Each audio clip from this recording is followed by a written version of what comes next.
Bismillahirrahmanirrahim. Alhamdulillah, wassalatu wassalamu ala rasulillah wa ala alihi wa sahbihi wa wala wa ba'du. Saya Adi Hidayat. Saya dilahirkan di Pandeglang 11 September tahun 1984 dari seorang ayah. Beliau bernama Bapak Warso Supena. Beraktivitas keseharian sebagai wira swastawan, juga mengajar di musola di dekat rumah bernama Baitul Ikhlas.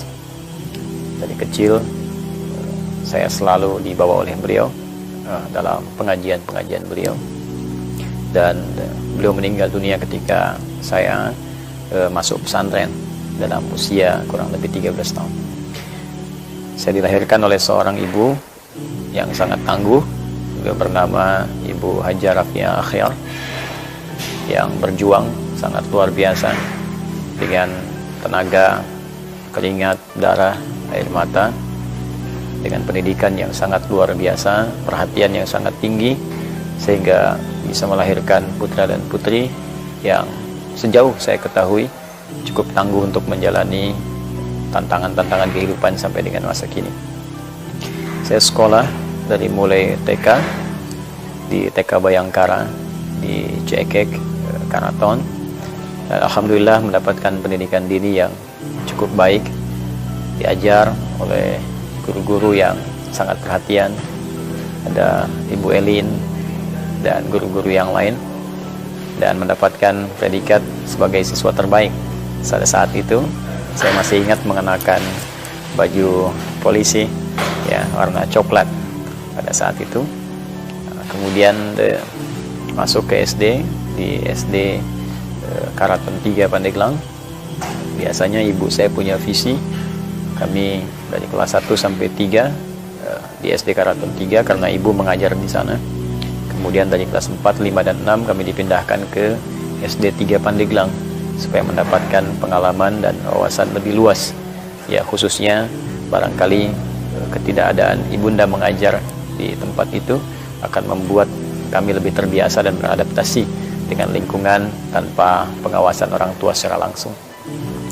Selanjutnya kami menempuh pendidikan di Pondok Pesantren Doarkom Muhammadiyah Garut, setingkat dari Tsanawiyah sampai dengan Aliyah. Dan ini satu hal yang sangat menarik karena saya lahir di lingkungan Nahdlatul Ulama, kemudian sekolah berlanjut ke Muhammadiyah, dan nanti yang paling menarik setelah atau saat masa-masa sedang belajar itu dan libur, saya berdakwah di lingkungan Dewan Dakwah. Karena memang lingkungan keluarga kami berasal dari lingkungan yang sangat menarik. Sebagian besar beraktivitas di Ormas Islam, ada yang di Nahdlatul Ulama, ada yang di Muhammadiyah, ada juga yang di Dewan Dakwah, bahkan nanti ada relasi juga ke Persis atau Persatuan Islam, yang kemudian pada akhirnya berkumpul di Majelis Ulama Indonesia. Saya selesai di tahun 2003 di Pondok Pesantren Doarkom, juga mendapatkan prestasi sebagai santri terbaik pada saat itu. Alhamdulillah bisa dipertahankan dari TK, kemudian SD, sampai juga dengan lulus pesantren setingkat SMA. Lalu saya mencoba untuk melanjutkan studi ke Timur Tengah, mengajukan kemudian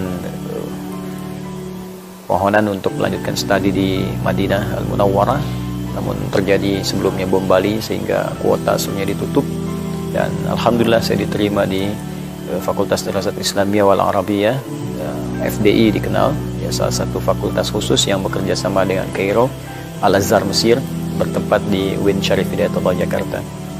2 tahun saya belajar, kemudian berlanjut ke Tripoli, Libya, mengambil jurusan bahasa dan sastra Arab. Ini saya ambil bukan karena sekedar ingin belajar bahasa, tapi memang rasa cinta saya terhadap Al-Quran yang sangat tinggi. Saya ingin mengetahui isi kandungan Al-Quran, dapat mencintai Al-Quran lebih dalam, mengamalkannya, dan berbagi dengan lingkungan sekitaran, baik di Indonesia ataupun di luar Indonesia. Ini yang menjadikan saya ingin mendalami bahasa Arab lebih jauh untuk bisa memahami dan mengajarkan isi Al-Quran dalam kehidupan. Kemudian di Tripoli, alhamdulillah saya belajar cukup serius dan juga mengikuti beberapa talaqi terhadap masyayikh, guru-guru atau tokoh-tokoh ulama dunia. Saya belajar tafsir di Al-Azhar ya bersama Syekh Muhammad Tantawi kala itu beliau masih hidup.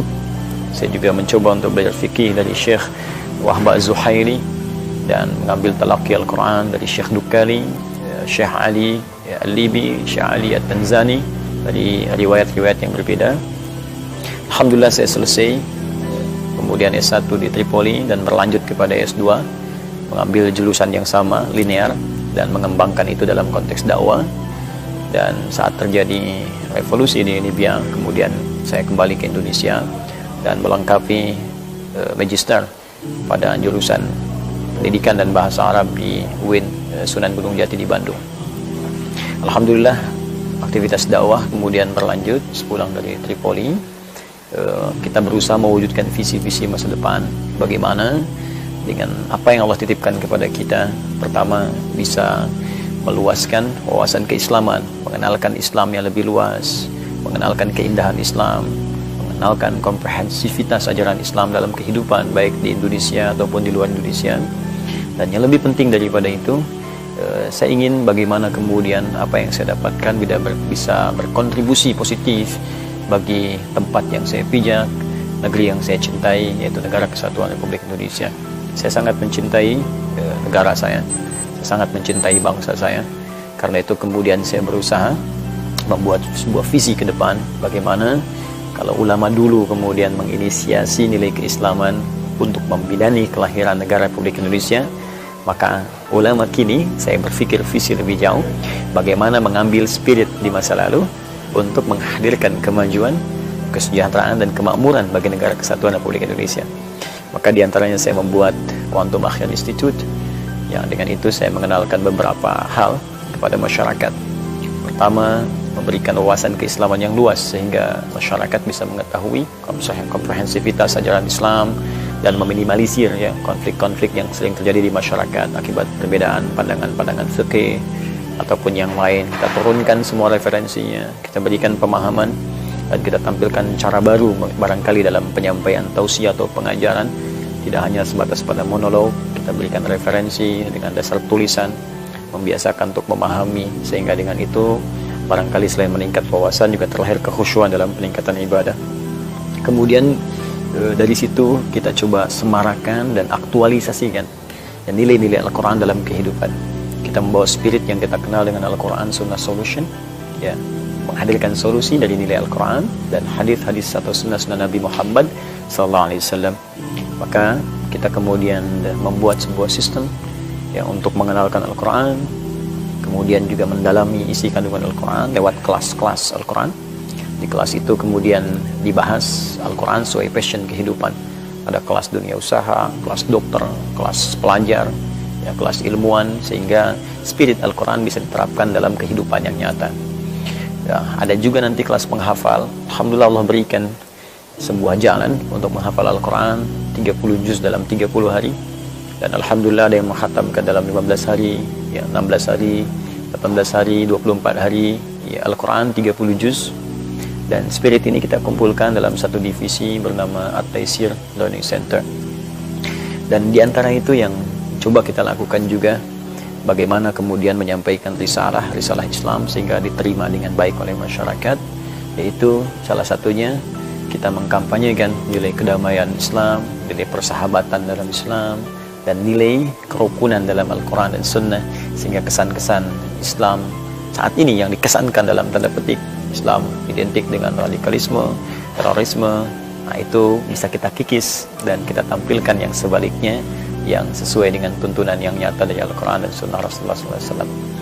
Kurang lebih itu yang saya kerjakan saat ini, dan ide-ide tadi tidak hanya dituangkan dalam bentuk ceramah, pelatihan, tapi kami tuliskan juga dari beberapa buku-buku yang kurang lebih sampai saat ini ada 15 buku yang sudah saya tulis, ya, di luar tentunya karya tulis ilmiah atau makalah-makalah yang tersebar yang pernah kami kemudian tuliskan.